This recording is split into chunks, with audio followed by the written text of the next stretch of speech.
അയ്യങ്കുന്ന് ഗ്രാമപഞ്ചായത്തിലെ ബാരാപ്പോൾ പുഴയോരത്ത് താമസിക്കുന്ന കുടുംബങ്ങളുടെ ഭൂമി സർക്കാർ ഏറ്റെടുക്കണമെന്ന് അയ്യങ്കുന്ന് ഗ്രാമപഞ്ചായത്ത് പ്രസിഡന്റ് കുര്യാച്ചൻ പൈമ്പളിക്കുന്നേൽ ആവശ്യപ്പെട്ടു. കഴിഞ്ഞ ദിവസം വൈകുന്നേരം കാട്ടാനയുടെ ആക്രമണത്തിൽ പരിക്കുപറ്റിയ വീട്ടമ്മ നടുവിലെ കിഴക്കിയതിൽ സുരുചിയുടെ വീട് സന്ദർശിച്ച ശേഷം മാധ്യമപ്രവർത്തകരോട് സംസാരിക്കുകയായിരുന്നു അദ്ദേഹം. കഴിഞ്ഞ അങ്ങനെയുള്ള കുറേ കാര്യങ്ങളൊക്കെ ആയിട്ട് ചെയ്തിട്ടുണ്ടായിരുന്നു. പക്ഷെ അത് നമുക്ക് ഏറ്റെടുക്കാനായിട്ട് സാധിച്ചിട്ടില്ല. അത് ഇത് ഏറ്റെടുത്തിട്ടില്ലെങ്കിൽ ഇവിടെ നമുക്ക് താമസിക്കാനും പറ്റില്ല. സ്വാഭാവികമായിട്ടും ഇതിൻ്റെ നമ്മുടെ സ്ഥലം എന്ന് പറയുന്നത് അവിടെ മാക്കുട്ടം ഭാഗത്ത് റോഡിനോട് ചേർന്നാൽ ആദ്യം ഉണ്ടായിരുന്നില്ല. പിന്നെ അത് കാലാകാലങ്ങളിൽ അവർ ഇറക്കി സാധിച്ചിട്ടുണ്ട്. ഇവിടെ ഇപ്പോൾ ഒരു കിടങ്ങ് അവർ തന്നെ സ്ഥാപിച്ചു വന്നു. ആ ഒരു ഡ്രെയിനേജിൻ്റെ ഇപ്പുറത്തേക്കൂടെയാണ് ഇപ്പോൾ ഒരു അവകാശവാദം ചോദിക്കുന്നത്. നമ്മുടെ ബാരാപ്പോൾ പുഴ അടക്കം അവരുടേതാണെന്നാണ് അവർ അവകാശപ്പെടുന്നത്. അപ്പോൾ ഒരു മാസം മുമ്പ് ഇവിടുത്തെ ഒരു പോസ്റ്റ് ഓഫീസർ പഞ്ചായത്തിലൊരു ആവശ്യം വന്നപ്പോൾ എന്നോട് പറഞ്ഞു, ഞങ്ങളുടെ അടുത്ത് ഇതിൻ്റെ രേഖകളെല്ലാം ഉണ്ട്, നിങ്ങൾ നോക്കിയിട്ട് കാര്യമൊന്നുമില്ല, അതുകൊണ്ട് ഇവിടെ ഉള്ളവരും അത് മാറിപ്പോകാൻ മാത്രമേ മാർഗമുള്ളൂ എന്നവർ പറഞ്ഞു.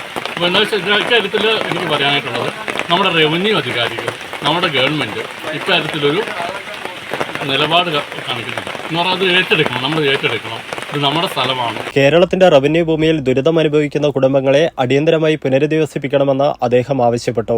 കർണാടകയുമായി തർക്കം നിലനിൽക്കുന്ന പ്രദേശം സംരക്ഷിക്കുവാൻ കേരള സർക്കാർ വേണ്ടത്ര പ്രാധാന്യം നൽകുന്നില്ലെന്നും അദ്ദേഹം കുറ്റപ്പെടുത്തി. പഞ്ചായത്ത് പ്രസിഡന്റിനൊപ്പം സ്റ്റാൻഡിംഗ് കമ്മിറ്റി ചെയർമാൻമാരായ Isaac Joseph, Sindhu Benny, block panchayat അംഗം മേരി റെജി, പഞ്ചായത്ത് അംഗങ്ങളായ Bijoy Plathottam, Saji Machithani, Selina Binoy, Lizzy Thomas, Elsamma Joseph, Iritty section forest officer C Sunilkumar, ബി2 ഫോറസ്റ്റ് ഓഫീസർ കെ രാഹുൽ എന്നിവർ അപകടം നടന്ന സ്ഥലത്തെത്തി പരിശോധന നടത്തി. ആനയുടെ ആക്രമണത്തിൽ പരിക്കേറ്റ വീട്ടമ്മയെ രക്ഷിക്കുവാൻ പുഴ നീന്തിക്കിടന്ന് ആദ്യം അപകട സ്ഥലത്തെത്തിയത് ജോജോ കൊല്ലറാം, ബാബു കൊല്ലറാം, രജീഷ് കണ്ണന്തൊടിയിൽ എന്നിവരായിരുന്നു. പിന്നീട് പഞ്ചായത്ത് അംഗം ബിജോയ് പ്ലാത്തോട്ടവും പ്രതീഷ് നടുവിലെ കിഴക്കിയതിലും സാബി ഇല്ലിക്കുന്നേലും ജീപ്പിൽ മാക്കൂട്ടം വഴി സംഭവ സ്ഥലത്തെത്തി. കർണാടക വനപാലകരുടെ സഹായത്തോടെ വീട്ടമ്മയെ കസേരയിലിരുത്തി 1/2 കിലോമീറ്ററിലധികം ദൂരം ചുമന്നായിരുന്നു വാഹനത്തിലെത്തിച്ചത്.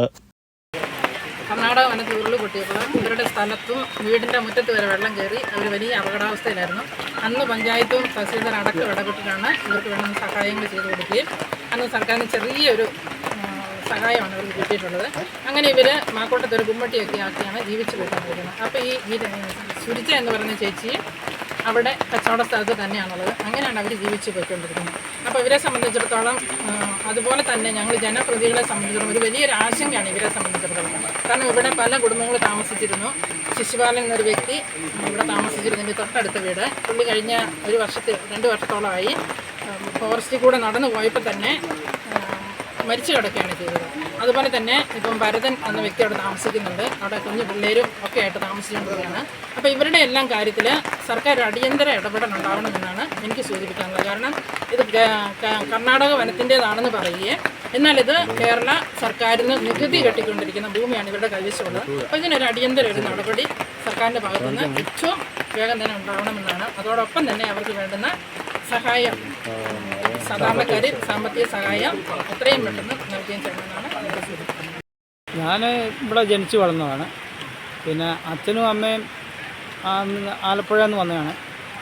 അവർ നമ്മളെ കേരള സംസ്ഥാനം രൂപീകരിക്കുന്നതിന് മുമ്പേ ഇവിടെ വന്ന് താമസം തുടങ്ങിയത്.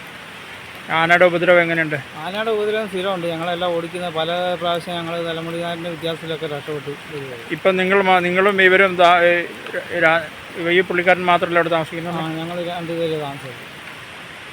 അപ്പോൾ ഇപ്പോൾ ഇതുവഴി കാട് വഴിയാണോ നിങ്ങൾ സഞ്ചരിക്കുന്നത്? ഇതിലാണ് സഞ്ചരിക്കുന്നത്. ഇന്നലെ ആന കുത്തി എന്ന് പറഞ്ഞ് ഞാനിവിടെ ഓടി വന്ന് അപ്പോൾ ഞങ്ങളെല്ലാം കൂടെ എടുത്ത് വീട്ടിൽ കിടത്തി. അത് കഴിഞ്ഞ് ജോജോയും പിന്നെ ബാബുവും രജീഷ് എന്ന് പറഞ്ഞ രാജേഷ്. ഇതെങ്ങനെയാണ് നിങ്ങളെന്താ ചെയ്യുന്നത്? ഞാൻ ഓട്ടോ ഓടിക്കും. എവിടെയാണ് ഓടിക്കുന്നത്? കൂട്ടുപുഴ. ഞാനൊരു 4 മണിയാകുമ്പോഴത്തേക്ക് എനിക്ക് വരണം. കാട്ടിക്കൂടെ 1 കിലോമീറ്റർ നടന്ന് വരണം. സന്ധ്യയ്ക്ക് മുമ്പ് കയറി വരുവായിരിക്കും. അതിൻ്റെ പണിയൊന്നും എടുക്കാൻ പറ്റുന്നില്ല. 8 മണിയാകാതെ കാടിൻ്റെ ഉള്ളിൽ കൂടെ പോകാൻ പറ്റില്ല. അപ്പോൾ നിങ്ങൾ വരുന്നതിന് അവർക്ക് തടസ്സമൊന്നുമില്ല? ഞങ്ങൾ ഇവിടെ നടക്കുന്നതുകൊണ്ട് ചിലവരൊക്കെ പ്രശ്നം പറയും, ചിലവരൊന്നും പറയുന്നില്ല.